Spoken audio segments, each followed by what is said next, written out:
My name is Natalie Brooks. At my father's retirement dinner, he raised his glass and introduced me as the family disappointment. My son handles real aviation accounts, he said. Then he told 60 coworkers and relatives that I only checked boarding passes and barely earned minimum wage. People laughed because he laughed first. My brother Ryan added that maybe they would finally promote me to a desk with a chair. I placed my water on the table before my hand could betray me. Then my phone buzzed. The alert filled the screen. Runway Emergency Air Force One, diverting Executive Director report to the Tower Command Center. My chair scraped backward. I have to go, I said. My father frowned. Why are they calling you? He asked. Before I could answer my operations, Chief called through the speaker. Madam Executive Director, we have 22 minutes. Federal teams are moving now. The laughter disappeared so quickly that I could hear ice settling inside a glass. I removed the airport authority badge I carried every day. Then I placed it beside my father's retirement plaque. His eyes moved from my photograph to the title beneath it. Executive Director, Hartwell International Airport. Because I run the airport, I said.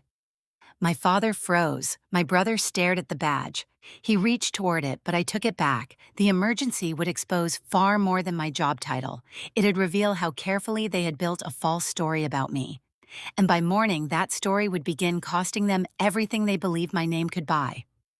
40 minutes earlier, my father Thomas had stood beneath photographs from his 34 years at North Star Ground Systems. He respected machinery contracts, titles, and loud voices in conference rooms. My mother Elaine always smoothed uncomfortable moments with a small smile.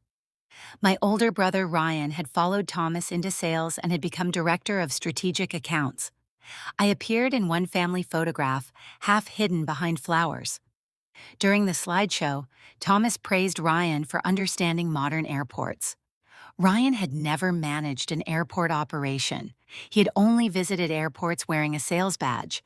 I'd spent 14 years working through airport emergencies and operations, yet my family had decided that my career was ordinary. At 23, I became an airfield operations coordinator. I learned to inspect pavement escort crews, respond to disabled aircraft, and remain calm under pressure. I became chief operating officer. Then the Airport Authority Board appointed me executive director of Hartwell International Airport. I sent my parents the announcement. Thomas replied with a photograph of Ryan holding a golf trophy. Your brother just landed the North Star account, he wrote. I stared at the message. They knew my title. They simply preferred a different version of me. That night, the truth had finally entered the room. Nobody laughed when my title was spoken aloud. For the first time, I understood that the truth did not need permission from my family to become real again. 10 minutes after placing my badge beside the retirement plaque, I walked toward the restaurant exit. My mother called my name. Natalie, please wait. I stopped but did not turn around. Behind me, the room remained silent. Nobody knew what to say. My father finally asked whether the badge was real. I turned around and looked directly at him. You have seen it before, I said. 2 years ago, I sent you the announcement from the airport authority. You answered with a photograph of Ryan holding a golf trophy. My father opened his mouth, but nothing came out. Ryan looked at Martin Caldwell, the chief executive of North Star. Caldwell was no longer smiling. He looked at Ryan with an expression that made my brother uncomfortable. What exactly did you tell us about your sister? Ryan? Ryan looked toward my father. My father looked toward me. I did not wait for either answer. I had an airport emergency. I walked through the restaurant doors and called Elena Morales, my chief operating officer. She answered immediately. We have 21 minutes, she said. I know, I replied. Tell me everything. Air Force One had reported possible electrical smoke while crossing the state. The crew had selected Hartwell because our primary runway could handle the aircraft. Our rescue capability was sufficient. Federal contingency teams were already moving toward the secure North Apron. Then Elena gave me the problem. A cargo aircraft departing minutes earlier had reported striking something near the touchdown zone of runway 11. The crew suspected a blown tire. Inspection teams were already moving. Keep runway 11 closed. I ordered put 2 operations teams on the inspection stage, rescue vehicles, clear the North Service Road, bring police maintenance medical. TSA and the federal liaison into the command center. I am 12 minutes away. My airport responded immediately. That was the difference between the woman my family imagined and the woman my employees knew. At the first major intersection, 2 Hartwell police vehicles met me and opened a safe route through traffic. My phone continued vibrating. Father, Mother, Raya. Everyone wanted an explanation. Nobody asked whether the aircraft was safe. Ryan finally sent one message. What does executive director actually mean? I stared at the screen for a moment. Then I turned the phone face down. The command center was already active when I arrived. Elena stood beside the central display. Fire Chief Marcus Hale monitored the airfield map. The FAA tower manager held a dedicated communication line. Federal representatives waited near the secure entrance. Nobody questioned why I was there. They were waiting for decisions. Status, I asked. Elena pointed toward runway 11. 2 inspection vehicles were moving from opposite directions. The cargo aircraft was parked safely. Its right main tire had lost a section of tread. Air Force One was 18 minutes away. Our secondary runway remained available, but the crosswind was approaching the preferred limit. I looked at the runway display, then at the inspection team. Runway 11 stays closed until we have verification. The FAA manager nodded. They will need a reliable answer soon. I know, but reliable is more important than fast, nobody argued.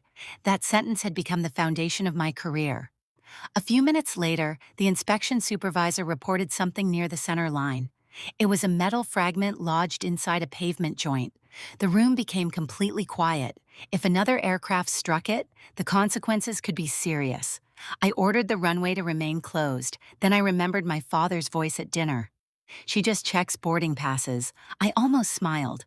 Not because the insult was funny, because the people in this room already knew the truth. They had never needed my badge to respect me. They had watched me earn it. The inspection supervisor reported another piece of rubber beyond the touchdown markings. Then his voice changed. Command, we found a metallic object near the center line. It was lodged inside a pavement joint. I asked for a photograph. The image appeared on the main screen. A sharp piece of torn wheel hardware rested between the pavement seams. Chief Marcus Hale looked toward me. If another aircraft hits that, we could have a serious problem. I nodded. Nobody was reopening runway 11 until the inspection team agreed it was safe. Air Force One was 14 minutes away. Elena pulled the weather report onto the screen. The secondary runway was legal for the aircraft, but the crosswind was stronger and standing water covered one intersection. The primary runway remained the better choice. I ordered maintenance to remove the metal fragment. Then I ordered another full inspection. Police locked the North Service Road. Medical teams prepared beyond the restricted gate. The FAA manager asked for an estimated reopening time. I told him we did not have one. I looked at the inspection supervisor. Can you certify the runway right now? No, ma'am, he answered. Then it stays closed. Nobody complained. A powerful passenger could never become more important than an unverified runway. My phone vibrated again. The screen showed another message from Ryan. You need to call Caldwell before he hears more rumor. I ignored it. Another message arrived from my father. Do not embarrass this family any further. I stared at those words. For years, I had believed my family simply misunderstood my career. Now I understood something worse. They understood my authority whenever they thought it could help them. They ignored it, whenever respecting me made Ryan look smaller. I turned the phone off. The inspection team removed the metal fragment, but they found 2 more pieces of rubber nearby. The runway remained closed. Maintenance began checking the pavement for damage. One technician reported a shallow gouge near the center line. It was stable but needed examination. Elena handed me the operations checklist. I reviewed every section. Rescue coverage ready. Medical response ready. Police route secure. Federal access secure. Runway inspection. Continuing lighting system operational. Communication lines active. I looked around the room. These people had trusted me without knowing anything about my family dinner. They did not care who my father was. They did not care what Ryan sold. They cared whether the airport was ready. Not being the loudest person in the room, it meant making the correct decision when everyone wanted a faster answer. Then the runway inspector called again. Command, we have completed the second sweep. No additional debris found. The pavement damage is stable, but one center line light is showing a monitoring fault. I immediately asked electrical maintenance to inspect it. The aircraft was now 8 minutes away.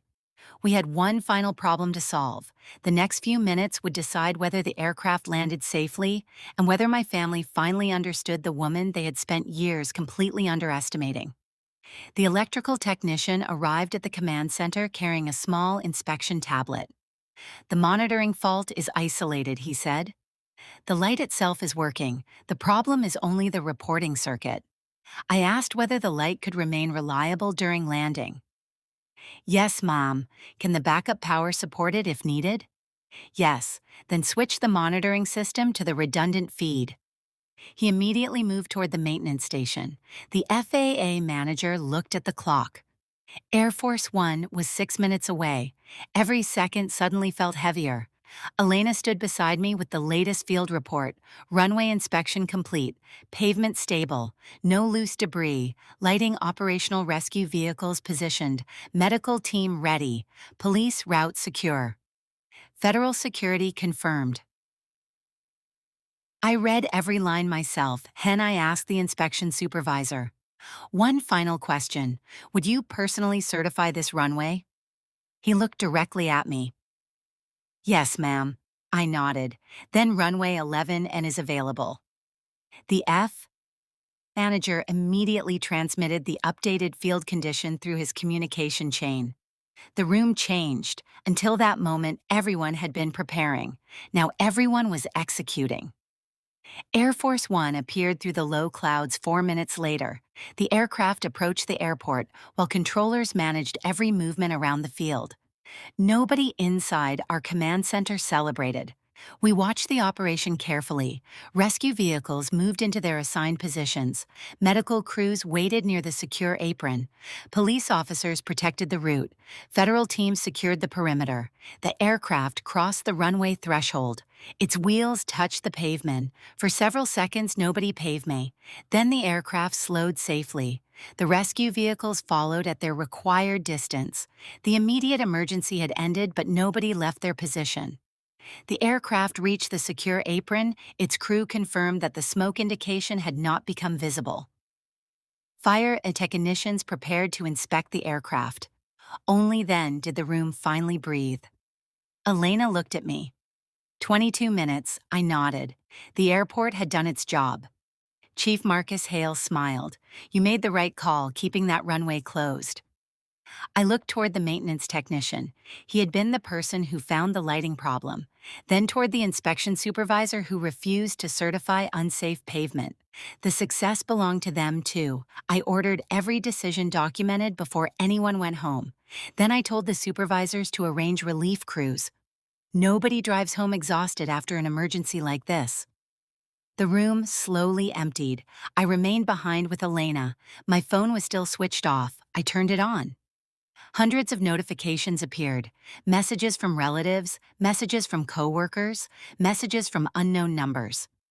Then I saw a video. Someone had recorded my father's speech. The clip showed him introducing me as the family disappointment. Then it showed me placing my airport badge on the table. Within minutes, the video had spread through social media. People were already connecting my name with Hartwell. International Airport. The comments were brutal. Some people mocked my father. Others praised the airport response. North Star employees had started sharing the video. Then another message appeared. Martin Caldwell wants to speak with Ryan immediately. I stared at the screen. The emergency was over, but another crisis had just begun. My family had spent years pretending my career was insignificant.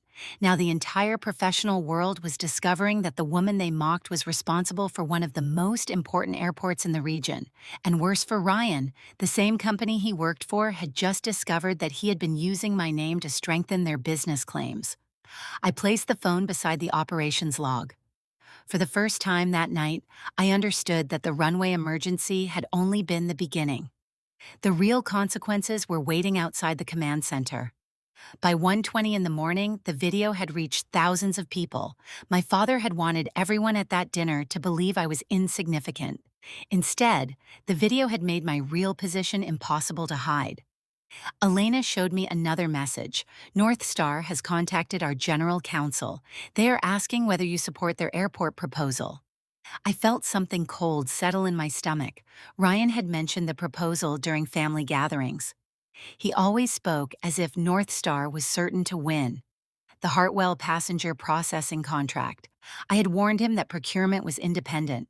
Family relationships could never influence my decisions. Dana Wu Wu, our general counsel, entered carrying a folder. "We need to discuss something before you leave." She placed several pages on the table. "This is North Star's current proposal." I read the first page, then I stopped. My photograph appeared beside a statement claiming North Star had executive insight into Hartwell's long-term vision. Underneath was a sentence attributed to me. "North Star understands where Hartwell is going." I had never said those words. Dana watched my expression. "Did you approve this statement?" "No." "Did North Star ask you to approve it?" "No." She turned another page. There was a section describing a trusted family relationship between North Star leadership and Hartwell management.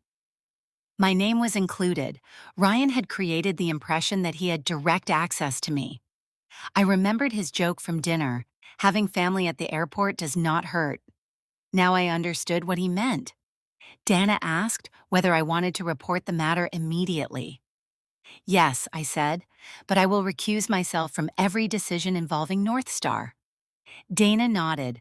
"That protects the procurement process and protects you." I gave her every message Ryan had sent about the contract. I included my warning: "Do not use me in a proposal or pitch." Dana saved everything. Then she asked the question I had been avoiding. "Do you believe your father knew?" I thought about Ryan beside North Star's chief executive. I thought about my father's confidence when he described my career as insignificant. I did not know, but I knew something else. Ryan had never believed my authority was real until he could sell it. My phone buzzed again. This time the message was from my mother. "Your father is devastated. Please come home," I almost answered. Then another message appeared from Ryan. "You need to tell them the quote was approved." He was asking me to lie. I forwarded the message to Dana, then I turned off my phone again. At 8:30 the next morning, security called. "Your parents and Ryan are waiting in the administration lobby." Now I had to face the people who had created the story. I was finished hiding. I told security to bring them into a conference room, 10 minutes only, and Dana stays with me. I was walking in as the executive director. They had spent years pretending did not exist. I knew this meeting would change everything between us forever. At 8:30 the next morning, my parents and Ryan entered the conference room. My father looked different without an audience. There was no microphone. Ryan sat at the microphone. Dana placed the procurement file on the table. I allowed them to speak first. My father cleared his throat. "Natalie, we need to explain what happened. You already explained it last night." "That was a joke," he said. "No," I replied. "It was a story you repeated for years." Ryan interrupted. "Everyone exaggerates at family events." I opened the proposal file, then explained this. "Your company used my photograph." Dana continued. "There is also a statement attributed to Natalie." My father leaned forward. "That language was created by marketing." "Did you sign the assurance letter?" "Yes." "Did you verify the statement?" I did not know about every sentence. That was not an answer. Dana placed the document down. "The assurance confirms North Star information is accurate." Ryan spoke. "We never intended trouble. You used my name to strengthen your proposal." My father said, "Tell them there was a misunderstanding. A misunderstanding would mean nobody knew the truth. You all knew. Ryan knew my position. You knew my position. And both of you told people I was making minimum wage." Ryan became angry. "Why are you making this personal?" "Because you made it personal first." My mother began crying. "Please stop fighting." I looked at her. "I am not fighting. I am refusing to pretend." Ryan pushed his chair backward. "You have no idea what this will do to me. I know exactly what it will do. It will show your company what you submitted." Then my father, Spock Martin, has suspended Ryan from the ACUSPO.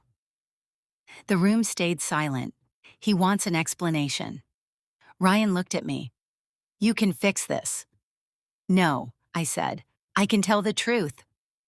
Dana closed the folder. "I have recused myself from the procurement process. All North Star communication will follow proper channels." Ryan stood. "You are doing this to your own brother. You did this when you used my name without permission." He walked toward the door. My father remained seated. "I thought you would help us," he whispered. I remembered the dinner, family disappointment, minimum wage, airport desk. Then I remembered the runway, the technicians who trusted my judgment, the firefighters who followed the emergency plan, the employees who respected me without needing my title. I stood. "I am helping by refusing to lie." My father looked down. For the first time, he had no joke ready. Dana gathered the documents. The meeting was over. Ryan stopped at the doorway.